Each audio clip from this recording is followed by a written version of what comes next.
Revolvers are supposed to be outdated. That's what the modern handgun market wants you to believe. Polymer pistols dominate the shelves.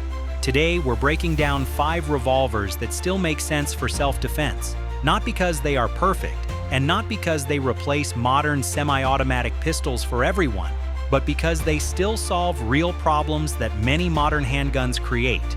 And by the end, you'll understand why some shooters never fully left the wheel gun behind. Number 5. Smith & Wesson Model 642. The Smith & Wesson Model 642 is one of the clearest examples of why small revolvers still exist. This is not a range toy. This is not a competition gun. This is not built for long shooting sessions. It is built around one idea: carry convenience. The Model 642 is a J-frame revolver chambered in .38 Special Plus P, with a compact 5-shot cylinder and a lightweight airweight style design. Current Smith & Wesson specifications list the Model 642 no internal lock at 14, 4 ounces, with a 1, 3-inch width and 6, 31-inch overall length, which explains why it remains one of the easiest revolvers to carry discreetly. The enclosed hammer is one of its most important defensive features. There is no exposed hammer spur to snag on clothing, no slide to rack, no magazine to seat. The draw is clean. The operation is direct. The manual of arms is simple. Number 4. Ruger LCR .38 Special Plus P. The Ruger LCR is what happens when a company takes the classic snub-nose revolver and modernizes the parts that actually matter. At first glance, it looks simple: small frame, short barrel, 5-shot cylinder, but internally, the LCR is different from many traditional revolvers. Ruger designed it with a polymer fire control housing, an aluminum monolithic frame on the .38 Special Plus P model, and a Hogue Tamir monogrip. Ruger's official specifications list the .38 Special Plus P LCR at 13, 5 ounces with a 187-inch barrel and 5-round capacity. That low weight makes it easy to carry. But the real reason the LCR stands out is the trigger. Many small revolvers have heavy, stacking double-action pulls that become difficult for newer shooters. The LCR's trigger system is smoother and more consistent than many older snub-nose designs, which makes it easier to manage under controlled practice. This is important because small defensive revolvers live or die by trigger control. Number 3. Ruger SP101 .357 Magnum. Now we move into a different class. The Ruger SP101 is not as light as the LCR. It is not as pocket-friendly as the Model 642, but it brings something those revolvers don't: strength. The SP101 is a compact stainless steel revolver built to handle serious use.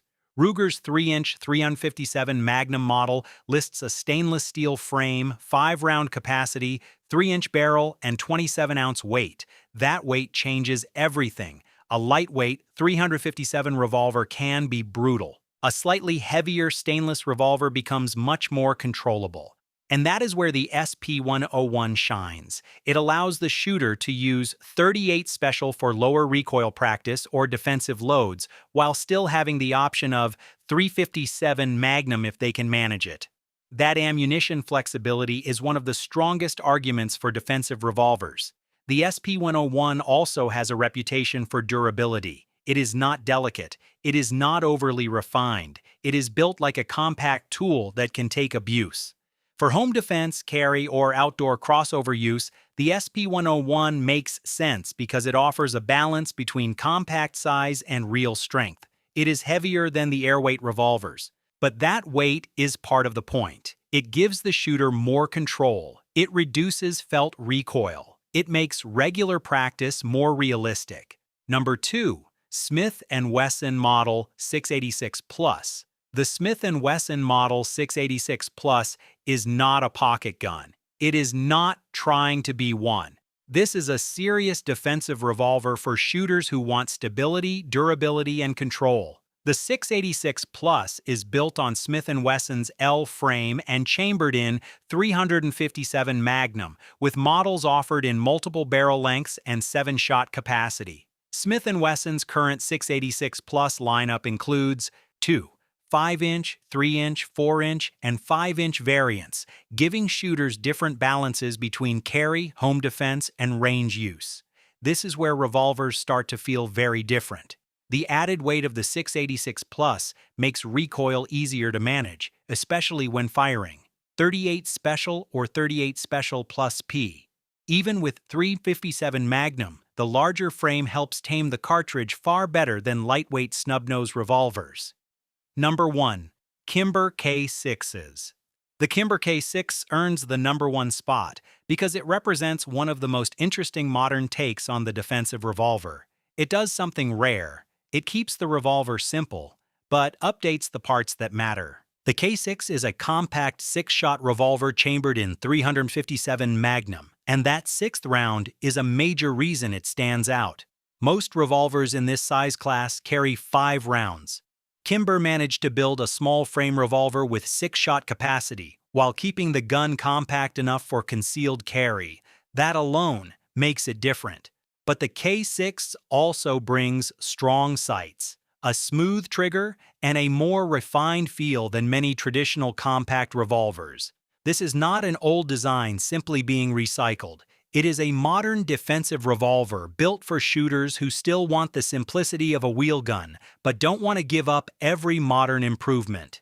The trigger is one of its biggest strengths. A defensive revolver needs a smooth double-action pull, not light in a careless way, not fragile, but smooth enough that the shooter can press through without disturbing alignment. The K6 delivers that better than many compact revolvers. It also handles 38 Special comfortably and gives the option of 357 Magnum for users who can manage it.